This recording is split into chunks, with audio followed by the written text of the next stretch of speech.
سب تعریف اللہ کے لیے ہے جو زندہ اور قائم ہے، وہ ذات جس کے حکم اور عدل سے آسمان و زمین قائم ہے اور وہ ہر چیز پر پوری طرح قدرت رکھنے والا ہے۔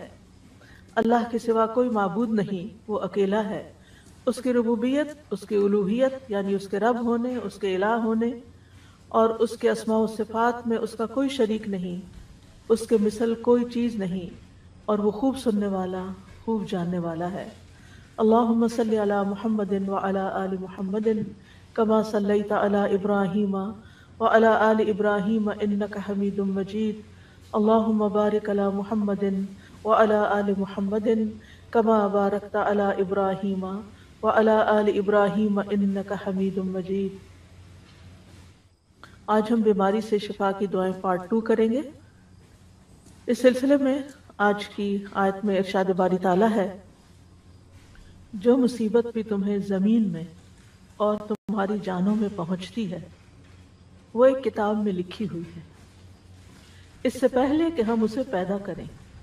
بے شک یہ اللہ پر بہت آسان ہے، تاکہ تم افسوس نہ کرو اس پر جو تم سے کھو جائے، اور تم نہ اتراؤ اس پر جو اللہ نے تمہیں دیا ہے، اور اللہ کسی خود پسند بہت فخر جتانے والے کو پسند نہیں کرتا۔ اس آیت میں اللہ سبحانہ وتعالیٰ اپنی قدرت کی خبر دے رہا ہے کہ جس طرح اس نے اپنی مخلوقات کی پیدائش سے پہلے ہی اپنی مخلوق کی تقدیر مقرر کی تھی، وہ پہلے سے ہی جانتا ہے کہ اس دنیا میں کیا ہونے والا ہے، زمین پر یا انسانوں پر کیا مصیبت آنے والی ہے۔ ہم نہیں جانتے، لیکن وہ جانتا ہے، یہ اس کے علم میں ہے، اور اس کا یہ علم لوح محفوظ میں لکھا ہوا بھی ہے، یعنی صرف اللہ تعالیٰ کے پاس ہی وہ علم نہیں بلکہ پوری طرح ریکارڈڈ ہے۔ یہ کام اللہ تعالیٰ پر بہت آسان ہے کہ وہ یہ جان لے کہ جو وہ پیدا کرنے جا رہا ہے وہ کس کس طرح فنکشن کرے گا، کیا کام کرے گا، کس وقت کس پر کون سی چیز آئے گی، اور پھر یہ کہ کیا کیفیات ہوں گی، کیسے حالات ہوں گے، کیسے تبدیلیاں ہوں گی۔ یہ سب کچھ لکھنا اللہ تعالیٰ کے لیے بہت آسان ہے۔ اس سے ہم اندازہ لگا سکتے ہیں کہ ہم مخلوق میں اور اللہ رب العزت میں کیا فرق ہے، یعنی اللہ سبحانہ وتعالیٰ کی قدرت اور طاقت کتنی زیادہ ہے کہ ہر چھوٹی سے چھوٹی چیز، ایک ذرے سے ذرے کے بارے میں علم، اور آسمانوں اور پہاڑوں اور ان تمام چیزوں کے بارے میں علم اللہ تعالیٰ کے پاس ہے اور لکھا ہوا بھی موجود ہے۔ یہ سب کچھ اس لیے بتایا جا رہا ہے، یعنی یہ تو ہے ایک حقیقت ہے، ایک ریالٹی ہے، کیونکہ اللہ تعالیٰ نے خود بیان کر دی۔ یہ ہمیں کیوں بتایا جا رہا ہے؟ تاکہ ہم دنیا میں کسی بھی چیز کے کھو جانے پر غم نہ کریں، چاہے وہ ہماری صحت ہو، یا کوئی کسی کی جان ہو، یا کوئی مال ہو، یا کوئی فصلیں ہوں، یا انسان کی آمدنی کا کوئی ذریعہ ہو۔ کوئی بھی چیز انسان سے کھو جائے تو اسے تقدیر کا حصہ سمجھ کر اس پر صبر کرے، اور جو نعمتیں اللہ تعالیٰ ہمیں دے، یعنی صرف یہ نہیں ہوتا کہ ہم سے لیا ہی جا رہا ہوتا ہے، بلکہ ساتھ ہی ہمیں بہت کچھ دیا بھی جا رہا ہوتا ہے۔ تو جو نعمتیں اس نے تمہیں عطا کی ہیں ان پر غرور اور تکبر نہ کرو، بلکہ شکر ادا کرو، کیونکہ اللہ تعالیٰ کسی تکبر کرنے والے، غرور کرنے والے، فخر کرنے والے کو پسند نہیں کرتا۔ انسان کے یہی دو رویے ہوتے ہیں کہ جب اسے تکلیف آتی ہے تو جزا فضا کرتا ہے، اور جب کچھ مل جاتا ہے تو آپے سے باہر ہو جاتا ہے۔ اور یہ دونوں رویے اللہ تعالیٰ کو پسند نہیں، بلکہ انسان کو ان دونوں اوقات میں وہ کرنا چاہیے جو اللہ تعالیٰ کو پسند ہے، اور اسے یہ یاد رکھنا چاہیے کہ یہ تقدیر کا ایک حصہ ہے۔ اللہ تعالیٰ نے یہ میرے بارے میں فیصلہ کیا ہے کہ اس وقت زندگی کے اس موڑ پر مجھے اس طرح کی بیماری آئے، یا تکلیف آئے، یا کوئی چیز جائے یا پھر آئے۔ عموماً یہ ہوتا ہے کہ ہم تکلیفوں کو زیادہ یاد رکھتے ہیں، ان کا تذکرہ زیادہ کرتے ہیں، لیکن جو نعمتیں ہمیں ملی ہیں ان کو ہم یاد بھی نہیں کرتے، گنتے بھی نہیں، ان پہ شکر بھی کم ادا کرتے، ان کا ذکر بھی نہیں کرتے۔ یعنی عام طور پر ہماری جو گفتگو، انٹریکشن، کنورسیشن، میسج ایکسچینجنگ جو ہوتی ہے وہ تکلیفوں پر مبنی، مسائل پر مبنی، پریشانیوں پر مبنی ہوتی ہے۔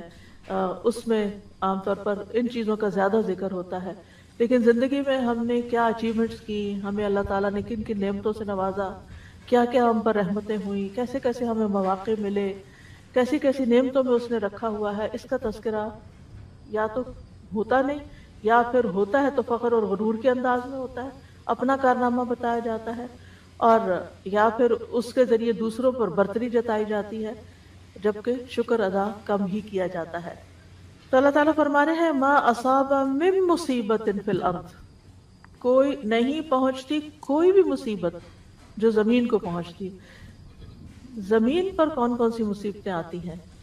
جیسے بارشوں کا نہ ہونا اور اس کی وجہ سے قحط سال، زمین کا بالکل سوکھ جانا، یا پھر زلزلوں کا آنا، یا پھر خسف ہو جانا، یا پانی کا زمین میں اتر جانا، یا پھر سیلاب اور طوفانوں کا آنا، وباؤں کا آنا جیسے کووڈ وغیرہ جس سے انسان متاثر ہوتا ہے، یا زمین پر لڑائیاں اور جھگڑے اور فساد اور جنگیں جیسے یوکرین میں آج کل ہو رہی ہے، یا اور جگہوں پر فتنے فساد پھیلے ہوئے ہیں۔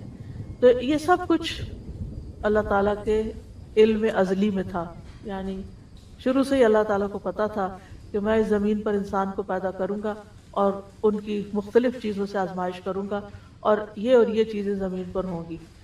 یہ اللہ تعالیٰ کا علم سابق ہے، یعنی الا فی کتاب من قبل ان نبرأها او فی انفسکم ولا فی انفسکم، اور نہ تمہارے نفسوں میں کوئی تکلیف آتی ہے، یعنی انسان کی جان پر۔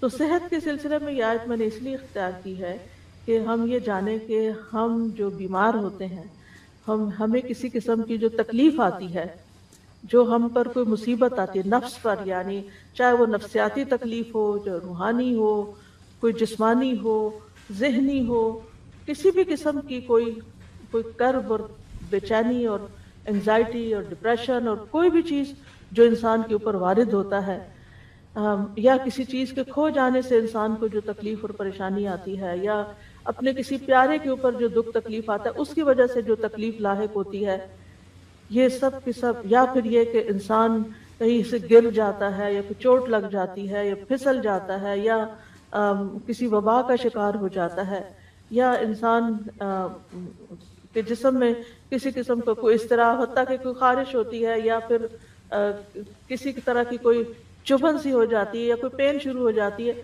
کوئی بھی چیز جو ہمارے جسم میں ہوتی ہے یہ اللہ کے علم میں ہوتی ہے اور اللہ کے اذن سے ہوتی ہے، اور اللہ تعالیٰ کی کتاب میں یہ بھی لکھا ہوا ہے کہ کس انسان کو کس وقت کیا لاحق ہوگا، اور پھر اللہ تعالیٰ کو یہ بھی پتا ہے کہ وہ اس وقت کس طرح ریاکٹ کرے گا، اور یہ پھر جو ہم ریاکشن ہو جاتا ہے پھر یہ ہمارے اعمال نامے میں لکھ لیا جاتا ہے، اور پھر اس کے مطابق ہمیں جو بھی بدلہ ہوگا وہ دیا جائے گا۔ اور یہ سب کچھ کیوں ہوتا ہے؟ آزمائش کے لیے، امتحان کے لیے کہ انسان کرتا کیا ہے۔ یعنی اگر آپ کسی بھی چیز کو آبزرو کریں، بعض اوقات ہوتا ہے نا کہ کسی پیٹ کو آپ دیکھتے ہیں یا کوئی کیڑا مکوڑا دیکھتے ہیں تو آپ آبزرویشن شروع کر دیتے ہیں کہ اچھا میں اس کی طرف یہ چیز پھینکتی ہوں یا میں اس کو چھیڑتی ہوں تو یہ کرتا ہے۔ اس زمین کو پیدا کرنے سے پہلے یا اس انسانی جان کو پیدا کرنے سے پہلے، یعنی قرآن مجید کی یہ بلاغت ہے اور ایک خوبصورتی ہے کہ اس کے اندر اتنی وسعت آ جاتی ہے، ایک ہی ضمیر ہے اور اس میں انسان کی سوچ کی جہت کھلتی ہے کہ ہا کی ضمیر نفس کی طرف لوٹ رہی ہے، ہا کی ضمیر ارض، یہ سب مؤنث ہے، اور ہا کی ضمیر مصیبت کی طرف جا رہی ہے۔ یعنی اس سے پہلے کہ مصیبت آئے، اس سے پہلے کہ زمین پیدا ہو، اس سے پہلے کہ انسان پیدا ہو، یہ سب کچھ لکھا ہوا ہے۔ یعنی خیر و شر سارا سب کچھ لوح محفوظ میں محفوظ ہے، اور یہ تقدیر جو ہے یہ اللہ کا ازلی علم ہے، اور اللہ تعالیٰ نے ہر چیز کا علم کے اعتبار سے احاطہ کر رکھا ہے، کوئی چیز بھی اللہ کے علم سے باہر نہیں۔ وَأَنَّ اللَّهَ قَدْ أَحَاطَ بِكُلِّ شَيْءٍ عِلْمًا۔ اب آپ جب بیمار ہوتے ہیں، پریشان ہوتے ہیں، تو آپ اللہ تعالیٰ سے اپنی حالت کا واسطہ دے کے بھی دعا کر سکتے ہیں، یا اللہ تجھے تو پہلے سے ہی پتا ہے کہ میرے اوپر کیا آنا ہے، اور تجھے تو پہلے سے ہی پتا ہے کہ میں کتنی کمزور ہوں، اور تو میرے حال کو جانتا ہے، اور تو میری تکلیف کو جانتا ہے، تو مجھ پہ رحم فرما۔ یعنی اللہ تعالیٰ سے انسان اس طریقے سے بھی دعا کر سکتا ہے کہ یعنی اللہ تعالیٰ کی صفت علم کا واسطہ دے کر، کیونکہ قرآن مجید میں آتا ہے وَلِلَّهِ الْأَسْمَاءُ الْحُسْنَىٰ فَادْعُوهُ بِهَا، تو ہمیں اللہ تعالیٰ کی اسماء و صفات کا واسطہ اور وسیلہ دے کر بھی اللہ تعالیٰ سے دعا کرنی چاہیے، جیسے انی مسنی الضر وانت ارحم الراحمین. بس اللہ تعالیٰ کی رحمت کی بات کر دی، اللہ تعالیٰ کی اس صفت کی بات کر دی کہ آپ تو بہت زیادہ رحم فرمانے والے ہیں. یعنی مطلب کیا ہے؟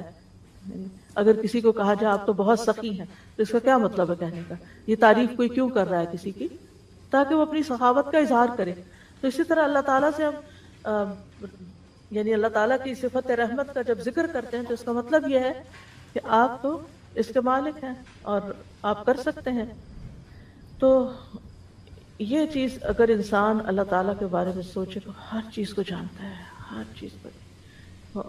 لا عالم انت یعنی وانت علام الغیوب، میں نہیں جانتا تو جانتا اور تو علام الغیوب ہے.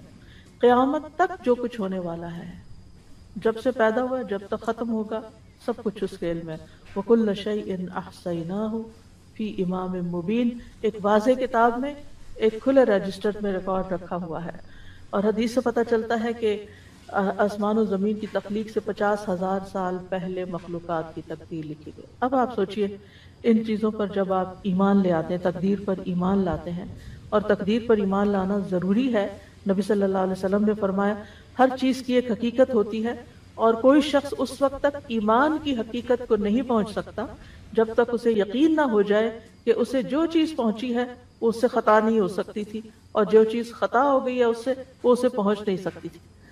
اب یہ جو ہمارا ایمان ہے، اس کی بنا پر اگر آپ کو کوئی تکلیف آ جاتی ہے، کوئی بیماری آ جاتی ہے، کوئی چیز چھو جاتی ہے، لگ جاتی ہے، ٹکرا جاتی ہے، کچھ ہو جاتا ہے، تو بجائے غصے میں آنے کے، فرسٹریشن کا شکار ہونے کے، آپ کے چہرے پہ اسمائل بھی آ سکتی. یہ تو ہونا تھا، یہ لکھا ہوا ہے، یہ اپنے وقت پہ پہنچ گیا مجھ تک، اب اللہ ہی اس کو دور کرنے والا ہے. جس کے اذن سے یہ تکلیف آئی ہے اسی کے اذن سے شفا ہوگی. جس کے اذن سے یہ مشکل میں مبتلا ہوں، وہی اس کو ان یمسسک اللہ بضر فلا کاشف لہ الا ہو، اگر تمہیں کوئی تکلیف پہنچ جاتی ہے تو اس کو اللہ کے سوا کوئی بھی دور نہیں کر سکتا. فلا کاشف لہ الا ہو، یہ یقین ہونا چاہیے پورا. جو جتنا زیادہ یہ یقین ہوگا کہ فلا کاشف لہ الا ہو، کہ اللہ ہی اس کو تکلیف کو دور کرنے والا ہے، اس کو کھولنے والا ہے، تو اتنا ہی زیادہ ہم اللہ سبحانہ وتعالیٰ کی طرف رجوع کریں گے، اتنے یقین کے ساتھ اسی کی طرف لوٹیں گے، اسی کے در پہ جائیں گے، اسی کے آگے سر جھکائیں گے، اسی کو پکاریں گے، اسی کے آگے ہاتھ پھیلائیں گے، اسی کو مختلف چیزوں کا واسطہ وسیلہ دیں گے جو مشروع ہے یا جس کی اجازت ہے ہمیں. تو اس طرح اللہ تعالیٰ سے تعلق اور زیادہ مضبوط ہو جائے گا. پھر فرمائے ان ذالک علی اللہ یسیر. ہمیں لگتا ہے کتنا مشکل کام ہوگا، یہ کتنا بڑا کام ہے یہ سب کچھ، لیکن اللہ تعالیٰ فرماتے ہیں اس کے لیے تمہیں یہ کچھ بھی مشکل نہیں. سبحان اللہ، یعنی اس کی قدرت اس سے بھی کہیں زیادہ ہے کہ وہ ان سب چیزوں کا علم رکھے. اور ہمیں کیوں بتایا جا رہا ہے؟ لِكَيْ لَا تَأْسَوْا عَلَىٰ مَا فَاتَكُمْ، تاکہ تم کھو جانے والی چیز پہ افسوس نہ کرتے رہو، تم سے غم دور کرنے کے لیے. اور یہ ایک حقیقت ہے کہ اگر انسان تقدیر کے معاملے کو سمجھ جائے اور اس بات کو سمجھ جائے کہ یہ کسی وجہ سے آئی ہے تکلیف مجھ پر، اللہ تعالیٰ یا تو مجھے ریسٹ کروانا چاہتا ہے، یا مجھے کچھ سکھانا چاہتا ہے، یا یعنی کوئی بھی ایسی وجہ ہو سکتی ہے کہ جو مجھے علم نہیں، لیکن کیونکہ اس کا کوئی بھی فیصلہ حکمت سے خالی نہیں، یہ بھی ساتھ ہی یاد رکھنا چاہیے. کہ یعنی ایسا نہیں کہ وہ اندھا دھند بس کسی کو سزا دے رہا اور کسی کو کچھ جزا دے رہا اور کسی کو فائدہ اور کسی کو، ایسا نہیں ہے. ہر تکلیف کے پیچھے ایک حکمت، کوئی وجہ ہے. اس نے آپ کو کوئی اسپیشل چائلڈ دیا ہے، کوئی حکمت ہے اس کے پیچھے، کوئی وجہ ہے کہ اس نے آپ کو اس کام کے لیے چنا ہے. اسی طرح اگر کوئی اولاد کی طرف سے یا والدین کی طرف سے کسی پیارے کی طرف سے کوئی تکلیف پہنچتی ہے تو اس میں کوئی حکمت ہے. تو اگر انسان ایمان لے آئے تقدیر پر تو پھر غم ہلکا ہو جاتا ہے. وجہ بتا دی گئی کہ لِكَيْ لَا تَأْسَوْا، تاکہ تم افسوس نہ کرتے رہو، غمگین نہ رہو، عَلَىٰ مَا فَاتَكُمْ، جو تم سے فوت ہو گیا، یعنی جو تم سے چلا گیا. تمہاری صحت چلی گئی، تمہاری جوانی چلی گئی، تمہاری ہمت چلی گئی، تم سے کام کا چانس چلا گیا، اللہ کو یہی منظور، آگے موو فارورڈ، آگے چلو، آگے چلو. جو کھونا تھا ہو گیا، اب اس کے پیچھے جان ہلکان نہ کرو. جو ہونا تھا ہو گیا، اب اپنی زندگی کو آگے لے جاؤ، آگے کی طرف دیکھو. اچھی امید رکھو اور حوصلے میں رہو، کیونکہ یہ تو ہونا ہی تھا، کیونکہ انسان ہمیشہ عافیت میں نہیں رہ سکتا، ہمیشہ خوشحالی میں نہیں رہ سکتا، ہمیشہ رزق کی فراوانی میں نہیں رہ سکتا، یہ کمی بیشی ہوگی، اور جب ہو تو انسان اگر صرف اتنی بات سوچ لے کہ لکھا ہوا تھا، یہ تو ہونا تھا، مکتوب لکھا ہوا تھا، اور اللہ نے کیوں لکھا، پھر انسان اللہ سے بحث نہیں کرتا، اللہ کے علم اور اللہ کی قدرت کو چیلنج نہیں کرتا، بلکہ اللہ کے بارے میں اچھا گمان رکھتا ہے۔ آپ دیکھیں کہ اللہ سبحانہ تعالیٰ پر اعتراض کرنا کس کا کام تھا؟ جانتے ہیں نا ہم، یہ شیطان کا کام تھا، تو پھر ہم کتنے مزے سے مختلف چیزوں پر اعتراض شروع کر دیتے ہیں، واضح طور پر شیطان کے نقش قدم پر چل رہے ہوتے ہیں، واضح کلیئر، کہ اللہ نے میرے ساتھ ایسا کیوں کیا، یہ میرے وائی می، یہ کیوں ایسا کیا، یہ آپ یاد رکھیں کہ یہ کیا ہے، یہ دراصل شیطان کے قدموں پر چلنا ہے، اس کی پیروی کرنا ہے، اس کے پیچھے جانا ہے۔ اور پھر دوسرا رویہ جو شیطانی رویہ ہوتا ہے، انا خیر منہ، وہ کیا ہے؟ تکبر والا، اور یہ تکبر والا رویہ یہ بھی اللہ کو ناپسند، یہ دونوں شیطانی رویے اللہ کو ناپسند ہیں۔ وَلَا تَفْرَحُوا بِمَا آتَاكُمْ، اس پہ مت خوش ہو، مت اتراؤ، مت اکڑو جو اللہ نے تمہیں دیا ہے، یعنی اپنی کسی بھی سکل پر، اپنی کسی ذہانت پر، اپنی کسی قابلیت پر، اپنے کسی کارنامے پر، اپنی کسی کامیابی پر، کیونکہ عام طور پر کیا ہوتا ہے کہ جب ہم یعنی ذرا سی دوسروں سے کوئی بہتر کام کر لیتے ہیں تو پھر ہم دوسروں کو حقیر سمجھنا شروع کر دیتے ہیں، میں اس سے بہتر ہوں، مجھے زیادہ اچھا پکانا آتا ہے، مجھے زیادہ اچھا پڑھانا آتا ہے، مجھے زیادہ اچھا فلاں کام آتا ہے، یعنی کوئی بھی جو کام اپنی چاہے قابلیت ہو، یا میرے پاس یہ زیادہ اچھا ہے، میرے بچے زیادہ خوبصورت ہیں، میرے بچے زیادہ پڑھے لکھے ہیں، میرا گھر زیادہ اچھا ہے، میرا یہ، یعنی انسان کو جتنی بھی نعمتیں ملی ہیں پھر انسان ان پر اترائے نہیں، فخر نہیں کرے۔ اور اترانا کیا ہوتا ہے اور تکبر کیا ہوتا ہے؟ دوسروں کو حقیر سمجھنا۔ اپنی خوشی کا اظہار منع نہیں ہے کہ اللہ کا شکر ہے اللہ نے دیا، اگر اللہ نے دیا، اچھا لباس آپ نے پہنا ہے، اچھا گھر بنایا ہے آپ نے، اچھی گاڑی خریدی ہے آپ نے، کوئی حرج نہیں۔ کل بھی ہم نے حدیث پڑھی تھی کہ ایک نیک انسان کے لیے مال جو ہے وہ نقصان دہ نہیں ہے، کیونکہ وہ ہر چیز پر اللہ کا شکر ادا کرتا رہے گا اور ان نعمتوں میں دوسروں کو شریک کرتا رہے گا، ان نعمتوں کو پا کر خیر اور بھلائی کے کام کرے گا۔ تو یاد رکھے، انسان یاد رکھے کہ اس دنیا میں انسان کو نعمتیں بھی ملیں گی اور تکلیف بھی آئے گی، لیکن ہر حال میں مطلوب اور مقصود کیا ہے کہ انسان اللہ کا بندہ بن کر رہے۔ اکرمہ ابن عباس سے روایت کرتے ہیں کہ وہ اللہ کے فرمان اسی آیت کے بارے میں کہتے ہیں کہ ہر شخص غمگین ہوتا ہے اور خوش ہوتا ہے، لیکن مومن اپنی مصیبت پر صبر کرتا ہے اور خوشحالی پر شکر کرتا ہے۔ اس آیت کو ایک بات یاد رکھیں کہ اس کا یہ مطلب نہیں کہ اگر ہر چیز لکھی ہوئی ہے تو انسان کوشش نہ کرے، نہیں، کوشش بھی کرنا اللہ کے اذن سے ہے اور اللہ کا حکم ہے اور ہمیں اس پر ابھارا گیا ہے۔ وَأَن لَيْسَ لِلْإِنسَانِ إِلَّا مَا سَعَىٰ، کہ تمہیں کوشش کرنا، کیونکہ ہمیں تو نہیں پتا نا آگے کیا لکھا ہوا ہے، ہمیں نہیں پتا، تو ہمیں جو نعمتیں ملی ہیں اور جو وسائل ملے ہیں اور جو جسمانی قوت ملی ہے اس کے ساتھ اس دنیا میں رہتے ہوئے احرص علی ما ینفع، جو چیزیں فائدہ دیتی ہیں ان کی حرص کرے، انسان اپنی صحت کا خیال رکھے، انسان اپنے لیے وہ تمام وسائل اختیار کرے، چاہے ایکسرسائز ہے، چاہے بریدنگ ہے، چاہے ہیلدی ڈائٹ ہے، یا جو بھی، یا پھر اگر بیمار ہوتا ہے تو علاج کرتا ہے، تو یہ انسان کے پارٹ پر ہے اور اس کو کرتے رہنا چاہیے۔ لیکن کچھ چیزیں کرتے رہنے کے باوجود بھی الٹ ہو جاتی ہیں تو وہ پھر انسان کو یہ یاد رہے اس وقت کہ یہ ہونا تھا، کیونکہ انسان اس وقت زیادہ پشیمانی کا شکار ہوتا ہے، میں تو اتنی زیادہ کیئرفل ہوں اپنے ڈائٹ کے بارے میں نے تو کبھی شوگر استعمال نہیں کی تھی، یہ مجھے یہ بیماری کہاں سے آ گئی، اور یہ لکھا تھا اللہ، اس کی حکمت اللہ کو پتا ہے کہ اس نے آپ کی یہ بیماری کیوں بھیجی اور اس کے ذریعے آپ کو کیا سکھانا تھا، یا اس کے ذریعے آپ کے کتنے درجات بلند کرنے تھے، تو یہ اللہ تعالیٰ کو پتا ہے۔ ہمیں کیا کرنا ہے؟ احتیاط بھی برتنی ہے بیماری سے بچنے کے لیے، اور اگر آ جائے تو علاج بھی کرنا ہے، اسباب اختیار کرنے ہیں، لیکن اس سارے آزمائش کے عرصے میں اللہ سے راضی رہنا ہے۔ واللہ لا يحب كل مختال فخور، اللہ تعالیٰ کسی ایسے بندے کو پسند نہیں کرتا جو اپنے عمل میں غرور کرے اور اپنے قول میں فخریہ زبان استعمال کرے، فخر کرے، یعنی عمل میں ایسا لباس پہنے جو گھسیٹ گھسیٹ کے چلے، یا ایسی چال چلے، یا پھر اور پھر یہ کہ باتوں میں ایسی ایسی باتیں کرے کہ جس سے جو دوسروں کو ہرٹ کرنے والی ہوں اور شیخ بگاڑنے والی ہوں. تو بے صبرا کرنے والا غم اور سرکش کرنے والی خوشی جو ہے، ان دونوں کی ممانعت کی گئی ہے. ابو بکر صدیق رضی اللہ عنہ کے پاس جب زیادہ مال لایا گیا، یعنی بہت آپ کو معلوم ہے کہ نبی صلی اللہ علیہ وسلم کے زمانے میں فتوحات کا سلسلہ شروع ہو گیا تھا، بہت سی جگہوں سے غنائم وغیرہ آ رہے تھے. حضرت ابو بکر کے زمانے میں اور زیادہ بڑھ گیا، حالانکہ صرف 2 سال ہی تھے. تو جب زیادہ مال آیا آپ کے پاس تو انہوں نے کہا اے اللہ، ہم طاقت نہیں رکھتے مگر یہ کہ ہم اس بات پر خوش ہوں جو تو نے ہمارے لیے مزین کیا ہے. یعنی ہمیں مال اچھا لگتا ہے، کوئی چیز ملتی ہے تو ہمیں خوشی ہوتی ہے. اب یہ ہے کہ کیا وہ کوئی بری چیز تھی کہ جس سے وہ یعنی جس کا وہ ذکر کرے؟ نہیں، وہ اس بات کا ذکر کرے کہ اللہ یہ ہمارے اندر آپ نے رکھ دیا ہے کہ جن زین للناس حب الشہوات من النساء والبنین والقناطیر یہ مال کی محبت ہمارے اندر رکھ دی گئی اور ہمیں اس سے خوشی بھی ہوتی ہے. تو مطلب یہ ہے کہ اس سے مراد وہ خوشی ہے، اس طرح خوش ہونا منع ہے کہ جو انسان کو تکبر اور سرکشی کی طرف لے جائے.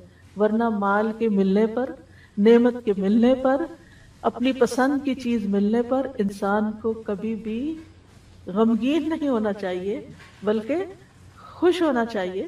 اور یہ خوشی کرنا کوئی بری بات نہیں ہے، یعنی خوشی کے موقع پر خوش ہونا اس میں کوئی برائی نہیں ہے. کیونکہ ہم کچھ لوگ ایسے ہوتے ہیں ہر وقت بس ایک ایسی حالت میں رہتے ہیں کہ نہ کسی خوشی کے موقع پہ خوش ہوتے ہیں، نہ کسی غم کے موقع پہ غمگین ہوتے ہیں کہ ہم نیک پارسا نہیں. اگر خوشی کی کوئی چیز ہے، کوئی نعمت ملی، خوشی کا اظہار کرے. فَأَمَّا بِنِعْمَةِ رَبِّكَ فَحَدِّثْ، بس لمٹ کے اندر، اس سے اوپر نہیں جانا کہ تکبر شیخی بگاڑنا شروع ہو جائے یا آپ دوسروں کو نیچا کرنا شروع کر دیں. یہ نہیں ہونا چاہیے. اور اسی طرح یہ کیسے ہو سکتا ہے کہ غم کا موقع ہو، کوئی پیارا جدا ہو جائے، کوئی تکلیف ہو اور ہم غمگین نہ ہو؟ یعنی کیا ہم پتھر دل ہیں؟ ہمارے سینے میں دل نہیں ہے؟ ہم محسوسات اور جذبات سے عاری ہو جائیں؟ یہ نہیں کہا گیا.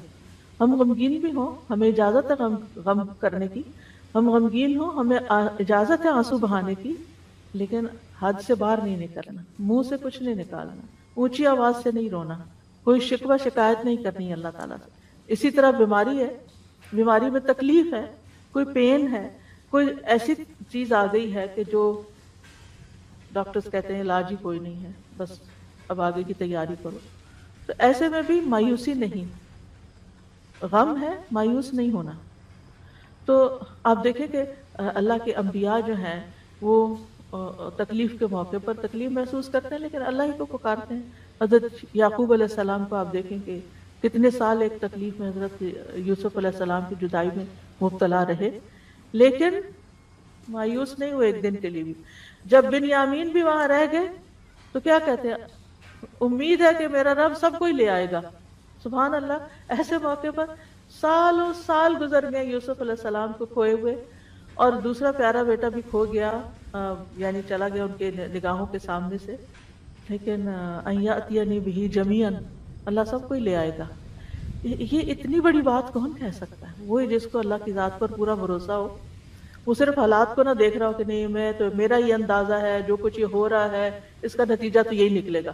کئی لوگ بہت ججمنٹل ہوتے ہیں، چھوٹی چھوٹی باتوں سے کچھ نکال کے نتیجہ جمع تفریق کر کے تو دوسرے کو کوئی بری خبر سنا دیتے ہیں، یا پھر یہ اتنے سال گزر گئے اس چیز کو، اب تو پھر اب سوچنا ہی چھوڑ دو، اب کیا اس بارے میں سوچنا. نہیں، اللہ تعالیٰ کبھی بھی کچھ کر سکتا ہے.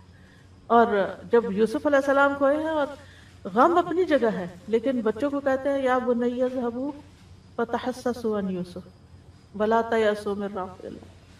بچوں، میرے پیارے بچوں، جاؤ یوسف کو تلاش کرو، اللہ کی رحمت سے مایوس نہ ہو. آخر دم تک کوشش. اس سے پتہ چلتا ہے کہ پیغمبر کوشش کیا کرتے تھے. بیماری کتنی بھی زیادہ ہو، حد سے بڑھ جائے، ڈاکٹر جواب دے جائیں. اور کل آپ کو نورین جو ایک لیونگ میریکل ہے، آپ کو اس کی اپنی زبانی سننے کا موقع ملا کہ کس طرح سانسیں اکھڑنے لگتی تھی اور کس طرح ڈاکٹرز بالکل یعنی کہ ہوپلیس ہو گئے تھے، لیکن کس طرح اللہ سبحانہ تعالیٰ نے اس کو بالکل ایک نئی زندگی دی اور کس طرح اللہ سبحانہ تعالیٰ نے بولنے کی قوت لوٹائی، سننے کی لوٹائی، دیکھنے کی لوٹائی، جو کہ اس بیماری میں ساری کھو گئی تھی، تو اللہ تعالیٰ کچھ بھی لوٹا سکتا ہے۔ اس لیے بیماری کتنی بھی شدید ہو، کبھی بھی مایوس نہ ہو، مایوسی نہیں، امید رکھیں میں ٹھیک ہو جاؤں گی، انشاءاللہ ٹھیک ہو جاؤں گی، اور اگر اللہ کی تقدیر نافذ ہونی ہے تو ایک دن تو نافذ ہونی ہے، ایک دن تو دنیا سے جانا ہی ہے، اور سبھی نے جانا ہے۔ تو بہرحال یہ بات یاد رکھنی چاہیے کہ جو کچھ دنیا میں ہوتا ہے ہر چیز تقدیر کے ساتھ ہے، اور کوئی چیز تقدیر سے سبقت نہیں کر سکتی۔ نبی صلی اللہ علیہ وسلم نے فرمایا اگر تقدیر سے کوئی چیز سبقت کر سکتی تو وہ نظر ہے، نظر لگنا۔ ہماری عمر، رزق، عمل سب کچھ تقدیر سے ہے، آزمائش کا آنا بھی تقدیر سے ہے۔ حسن بصری کہتے ہیں بے شک اللہ تعالیٰ نے مخلوقات کو پیدا کیا تو ان کے ساتھ ہی ان کی تقدیر کو بھی بنایا، ان کی عمروں کو تقدیر کے مطابق تقسیم کیا، ان کے رزق کو تقدیر کے مطابق تقسیم کیا، اور آزمائش اور صحت اور تندرستی کو بھی تقدیر کے مطابق تقسیم کیا۔ بیماری بھی تقدیر سے ہے، یعنی ہم سب کو یاد رکھنا چاہیے کہ اگر کوئی بیماری آئی ہے تو یہ میرے مقدر میں لکھی ہوئی تھی۔ اسی طرح کسی کا عقل مند ہونا اور بے وقوف ہونا یہ بھی تقدیر کا حصہ ہوتا ہے۔ رسول اللہ صلی اللہ علیہ وسلم نے فرمایا ہر چیز تقدیر سے وابستہ ہے، یہاں تک کہ فہم و فراست اور بے بسی بھی۔ پھر موت کا وقت اور جگہ، نبی صلی اللہ علیہ وسلم نے فرمایا جب تم میں سے کسی کی موت کسی زمین پر مقرر ہوتی ہے تو اسے وہاں جانے کی حاجت پڑ جاتی، جب وہ اپنے اینڈ مقام پہ پہنچتا ہے تو اللہ تعالیٰ اس کی روح قبض کر لیتا ہے، اس سے آگے نہیں جا سکتا۔ کتنے لوگ پلین میں فوت ہو جاتے ہیں، اچھے بلے صحت مند سوار ہوتے ہیں لیکن اتر نہیں سکتے، ان کی موت وہاں لکھی ہوتی ہے، اور قیامت کے دن وہ زمین کہے گی اے مالک یہ تیری امانت حاضر ہے۔ پھر اسی طرح یہ ہے کہ احتیاط کرنا توکل کے منافی نہیں۔ اس کا یہ مطلب نہیں تقدیر میں جو ہوگا نہیں ہمیں کوشش نہیں کرنی چاہیے، کوشش بھی کرنی چاہیے اور احتیاط بھی کرنی چاہیے۔ مطرف کہتے ہیں کسی کو ایسا نہیں کرنا چاہیے کہ وہ اونچے پہاڑ پر چڑھ کے خود کو نیچے گرائے اور کہے میری تقدیر میں یہ لکھا تھا، کہ بہت سے لوگ خودکشی کو کہتے ہیں جب تقدیر میں خودکشی لکھی تھی تو اس نے کر لی، اب اس پہ کیا الزام۔ تو یہ نہیں ہے، اللہ نے انسان کو جو اپنا اختیار بھی دیا ہے، لیکن تقدیر کیا ہے کہ اللہ کو پہلے سے، تقدیر کا مطلب تھا اندازہ کرنا، اللہ کو پہلے سے ہی پتا تھا، اللہ کا اندازہ تھا اور درست اندازہ تھا کہ یہ شخص اس کو یہ اور یہ مشکل آئے گی اور یہ اس کا جو حل ہے وہ خودکشی میں ڈھونڈے گا، یہ اللہ کو پہلے سے پتا تھا۔ تو اللہ تعالیٰ کو بلیم نہیں کیا جا سکتا کہ اللہ نے اس کے اوپر زبردستی لکھ دیا کہ نہیں تم ضرور خودکشی کرو، یہ اللہ کا علم ہے۔ تقدیر کیا ہے؟ اللہ کا علم ہے کہ اللہ کو پہلے سے ہی پتا ہے کہ لوگ کس طرح بہیو کریں گے، اپنے جو ان کو جو چیزیں ان کو دی گئی ہیں، جو وسائل ان کو دیے گئے ہیں، جو زندگی ان کو دی گئی ہے، وہ اس کے ساتھ کیا کریں گے۔ تو انسان کو احتیاط کرنی چاہیے، کوشش کرنی چاہیے، بچاؤ اختیار کرنا چاہیے، دعا کرنی چاہیے، لیکن اگر کوئی تکلیف آ جائے تو یہی سوچنا چاہیے کہ یہ میرے لیے میری قسمت میں تھی، مجھے ملنی ہی تھی۔ اور مومن کا رویہ کیا ہوتا ہے جب کوئی تکلیف آ جاتی ہے تو وہ سوچتا ہے کہ اللہ کا اذن تھا، اس میں کوئی حکمت ہے، اور وہ اس بات کو نہیں بھولتا کہ قُلْ لَن يُصِيبَنَا إِلَّا مَا كَتَبَ اللَّهُ لَنَا هُوَ مَوْلَانَا وَعَلَى اللَّهِ فَلْيَتَوَكَّلِ الْمُؤْمِنُونَ۔ آپ ان سے کہیے ہمیں اگر کوئی مصیبت آئے گی تو وہی آئے گی جو اللہ نے ہمارے مقدر میں لکھ رکھی ہے، وہی ہمارا سرپرست ہے، اور مومنوں کو اللہ پہ توکل کرنا چاہیے۔ توکل اسباب کے منافی نہیں، یا اسباب توکل کے منافی نہیں، یعنی اگر آپ توکل کرتے ہیں تو اس کا مطلب یہ نہیں کہ آپ اسباب اختیار نہ کریں، اور اگر آپ اسباب اختیار کرتے ہیں تو اس کا یہ مطلب نہیں کہ آپ توکل نہ کریں اور اسباب پہ بھروسہ کر بیٹھیں کہ میرے پاس سب کچھ ہے میں کر لوں گی۔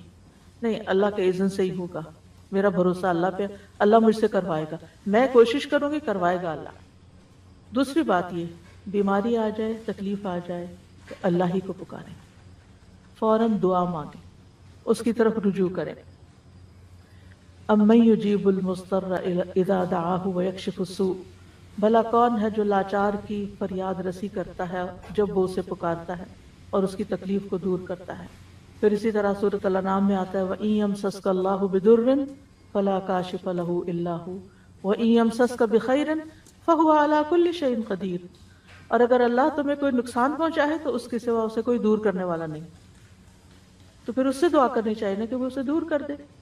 اور اگر وہ تمہیں کوئی خیر پہنچائے تو ہر چیز پہ خوب قدرت رکھنے والا نہیں، وہ کر سکتا ہے، لہٰذا پھر اسی کی طرف جائیں، اسی سے مانگیں اور زیادہ مانگیں. پھر اسی طرح یہ ہے کہ انسان کو دعاؤں کی کثرت کر دینی چاہیے. وَإِذَا سَأَلَكَ عِبَادِي عَنِّي فَإِنِّي قَرِيبٌ إِنَّ رَبِّي قَرِيبٌ مُجِيبٌ. اور پھر پورا بھروسہ اللہ پہ ہونا چاہیے، کسی ڈاکٹر پر، کسی انسان پر نہیں کہ یہ کر دے گا میرے لیے، کہ ان انسانوں کی کوشش بھی اللہ کے اذن سے کامیاب ہوتی ہے. انسانوں کو عقل کس نے دی؟ جس عقل کے ساتھ وہ دوائیں استعمال کرتے، وہ جو دوا بنی ہے وہ کس نے پیدا کیا؟ وہ سارا سبسٹنس جو تھا سب کچھ اللہ کی طرف سے ہے. تو اللہ ہی کو کافی سمجھے، اور پھر اللہ ہی طبیب ہے. اللہ تعالیٰ نے پھر یہ کہ حالات بہتر ہونے کے لیے انتظار کریں صبر کے ساتھ. آپ دیکھیں تکلیف آتے ہوئے پتہ نہیں چلتا، اچانک ہی گلا پکڑا جاتا ہے، اچانک ہی کہیں چوٹ لگ جاتی ہے اچانک، لیکن جاتے جانے میں ٹائم لگتا ہے. ہر بیماری کے جانے میں میریکلز اب الگ ہوتے ہیں، لیکن یعنی جو اسباب کے تحت جو چیزیں ہو رہی ہوتی ہیں ان کا اپنا ایک وقت مقرر ہوتا ہے، کیونکہ انا کل شیء خلقناہ بقدر، ان اللہ بالغ امرہ قد جعل اللہ لکل شیء قدرا. اللہ اپنا کام پورا کر کے رہتا ہے، بس یہ ہے کہ اللہ نے ہر چیز کا ایک اندازہ مقرر کر رکھا کہ کون سا کام کب ہوگا. پھر یہ کہ مومن تکلیف آنے پر، بیماری آنے پر مایوس نہیں ہوتا، مایوسی نہیں، کیونکہ اس کا رب رحیم ہے، ارحم الراحمین ہے. کتب علی نفسہ الرحمہ، اللہ نے اپنے آپ پر رحمت کرنا لازم کر لیا ہے. پھر اگر بیماری طویل بھی ہو جائے تو گھبرانا نہیں، کیونکہ انسان کے گناہ جھڑتے رہتے ہیں اور اس کے درجات بلند ہوتے رہتے ہیں. رسول اللہ صلی اللہ علیہ وسلم نے فرمایا، اللہ تعالیٰ فرماتے ہیں جب میں اپنے مومن بندے کو آزماتا ہوں اور وہ تیمارداری کرنے والوں کے سامنے میرا شکوہ نہیں کرتا تو میں اس کو اپنی قید سے آزاد کر دیتا ہوں، یعنی جلد شفا دے دیتا ہوں. اس میں ایک نفسیاتی پہلو بھی ہے اس کا. آپ جتنا زیادہ بیماری کا تذکرہ کرتے ہیں اور ہر آنے والے کے سامنے بار بار بیماری، تو وہ چیز آپ کے اندر ایک راسخ سی ہو جاتی ہے، ایک نفسیاتی اثر بھی ہوتا ہے، اور چیزیں ویسے ہی پھر ہونے بھی لگتی ہیں. لہٰذا اگر ڈاکٹر کے سوا کسی کو اپنی بیماری کی لمبی چوڑی تفصیلات نہ بتایا کریں. یعنی کچھ لوگ تو اتنی منظر کشی کرتے ہیں کہ دوسروں کو بیزار بھی کر دیتے. دوسرے کیا کریں گے اتنی باتیں سن کے؟ آپ اچھی باتیں کریں، دل خوش کریں. ہاں اگر ڈاکٹر پوچھتا ہے تو آپ اس کو ضرور ڈیٹیل سے بتائیں کہ اس کو آپ کی بیماری سمجھ آئے اور وہ آپ کو صحیح دوا تجویز کر سکے. لیکن ہر ایک کے سامنے پٹاری کھول کے نہیں بیٹھتے کہ ایسے بھی ہوتا ہے اور ایسے بھی ہوتا ہے. اچھا پھر اس کا نتیجہ کیا ہوتا ہے؟ ہر کوئی دل پسند مشورے دیتا ہے اور پھر طرح طرح کی آپ کو مفت دوائیں بتاتا ہے کہ یہ بھی کر لو، وہ بھی کر لو، فلاں چیز کر لو، فلاں چیز کر لو. اچھا اس کا نقصان کیا ہوتا ہے؟ کہ بیک وقت ساری بھرمار کر دیتے ہیں ہم اور پھر نہ کہیں کبھی نہیں رہتے. اس لیے صرف سمجھدار شخص کے سامنے، کسی عقل مند انسان کے سامنے، کسی تجربہ کار شخص کے سامنے، کسی ڈاکٹر کے سامنے بات کرنی چاہیے جس سے آپ کو توقع ہو کہ یہ میری کچھ رہنمائی کر سکتا ہے. شفا اللہ کے ہاتھ میں، شفا اس نے نہیں دینی مجھے، لیکن یہ رہنمائی کرے گا. تو رہنمائی کرنے والے شخص کے ساتھ اگر آپ بات کرتے تو اس میں کوئی حرج نہیں، لیکن ہر ایک کے سامنے بیماری کا شکوہ نہیں کرنا چاہیے، بس الحمدللہ کر لینا چاہیے. نبی صلی اللہ علیہ وسلم نے فرمایا کہ اگر وہ یہ شکوہ نہیں کرتا تو اللہ تعالیٰ اس کو یعنی اللہ تعالیٰ فرماتے ہیں کہ میں اس کو اپنی قید سے آزاد کر دیتا ہوں، یعنی جلدی صحت ہو جاتی. پھر اس کے پہلے گوشت کے عوض بہترین گوشت عطا کرتا ہوں، اور اس کے پہلے خون کے بدلے بہترین خون دیتا ہوں، اور وہ اثر نو عمل کرتا ہے، یعنی پھر بالکل ایک نئے انسان کی طرح دوبارہ سے اپنا کام شروع کر دیتا ہے. پھر اسی طرح یہ ہے کہ منہ سے برے الفاظ کبھی نہ نکالے. نبی صلی اللہ علیہ وسلم جب کسی کی عیادت کے لیے تشریف لے جاتے تو کیا فرماتے؟ لا بأس، کوئی بات نہیں، طہور انشاءاللہ، یہ بیماری پاکیزگی کا ذریعہ بنے گی، یعنی جسم سے بھی آپ کی بیماری نکل جائے گی. اب دیکھیں نا بعض بیماریاں آپ کے اندر ہی اندر کہیں چھپی ہوتی ہیں، پھر ایک وقت آتا ہے کہ وہ سرفیس پہ آ جاتی ہیں، آپ کی اسکن پہ آ جاتی ہیں، تو وہ اصل میں صرف اسکن نہیں ہوتی بیمار، وہ اندر کوئی چیز بیمار ہوتی ہے جس کی سمٹمز باہر نظر آ رہی ہوتی ہیں۔ تو اللہ تعالیٰ آپ کو ایک موقع دیتا ہے کہ آپ